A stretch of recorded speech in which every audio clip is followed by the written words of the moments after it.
Hi, welcome back or welcome for the first time to Wanderlusting Warrior.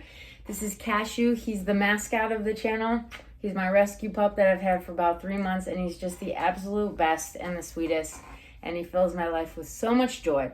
I don't think he'll ever do a Camino, sadly. He gets pretty winded on just a walk around the neighborhood, but who knows? We'll see. But yeah, he likes to join me sometimes for these videos. He probably wants to get down actually and go back to napping. I woke him up just to say hi to you guys. Go on, buddy. But yeah, so I haven't seen you in a while. I haven't made videos in a while, but with good reason. A week from tomorrow, I finally am going to have my wedding celebration that I've been waiting to have for basically 2 years. And it's in a city that's not where we live, so it's just taken a lot of effort, a lot of planning, but very excited to have that on the horizon and celebrate with friends and family. But that said, I didn't want you guys to feel like I forgot. I'm still super committed to this channel. I have a lot of exciting stuff coming up soon. This also explains why I couldn't walk a Camino this summer. I just have had a lot going on, but I'm super hopeful to be able to walk one next summer. Still not sure which one, depends on, how much time I have. But I wanted to get back to my question of the week series. And I've seen this come up in kind of different ways recently in the Facebook groups that I'm in. Questions about water on the Camino. And not so much like how should I transport my water. I have a video talking about the product I use that I absolutely love. It's a hybrid straw that attaches to your bottle, but then you can use it like a water bladder, but it doesn't take up room in your pack. That's a separate video I have, but this is more basic about essentially, is water safe to drink along the Camino from the fountains that you come across? Or do you come across fountains? Do you need to be buying lots of water bottles every day and planning ahead that way? Or how can you prepare to stay really well hydrated on the Camino, especially in the summer months? Really whenever, but especially when it's super hot. So a couple things. It's okay. Some people might say, oh, of course the water is safe to drink in Spain. It's a first world country. I mean, it may be safe in the sense that it doesn't have life-threatening bacteria, but I've in a lot of places I've traveled had stomach issues from drinking water. First world countries, third world countries, doesn't matter. Because your stomach is sometimes, your gut is just not used to the different bacteria that is in that water. So you're totally, you have the right to be concerned about this. And I definitely was.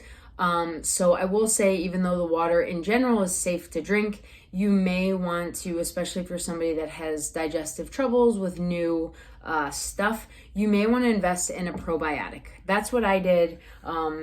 I did a lot of research and looked specifically into probiotics that prevent like traveling upset tummy, we'll call it, and all of the different strains that are recommended. And this is just the one that I thought sounded the best. I'm not really endorsing them in the sense I don't have a relationship with the company, but I didn't have any problems. So whether that's a placebo effect or not, I take this when I travel in the Camino. It's the Dr. Formula's Nexabiotic. I'll include a link below. I just get it on Amazon, one a day. And yeah, gastrointestinal support. So I do think it's worth, if you're prone to upset stomachs, it is worth investing in a probiotic.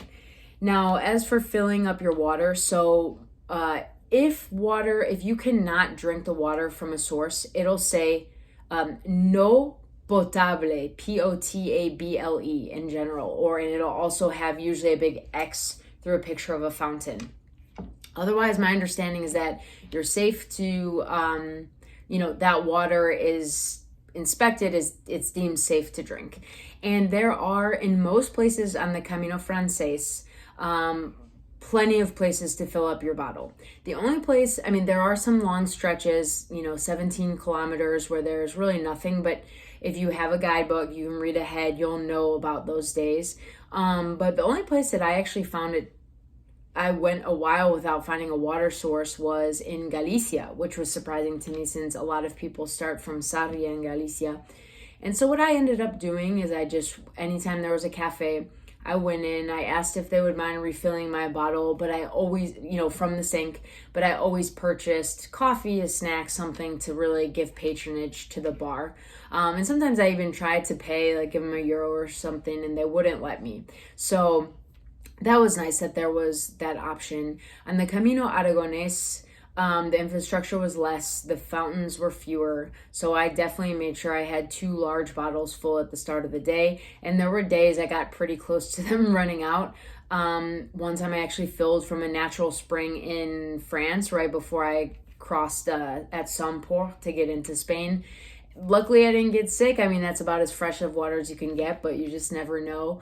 But I don't really know what the solution is there other than bringing more bottles and bigger bottles. There just are stretches that you don't have services. I was only, I think, maybe 45 minutes away from arriving at a place that had a restaurant and water, but I filled up just because I was really, really thirsty, and the water was cold and delicious. So the infrastructure is there, but definitely fill up any chance you can get. Don't risk it. And yeah, use restaurants, even if you're not buying their bottled water, make sure you're patronizing them in other ways. But in general, my experience has been that they are more than happy to fill up your water for you. And yeah, you should be fine. But again, take a probiotic if you're worried about it.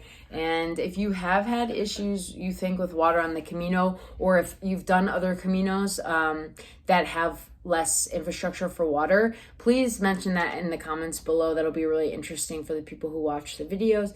And yeah, so I'll be out for the next couple weeks, but then I'll have lots of content coming your way, guys. So thanks as always for watching, and I hope you're well. And as always, muy buen camino.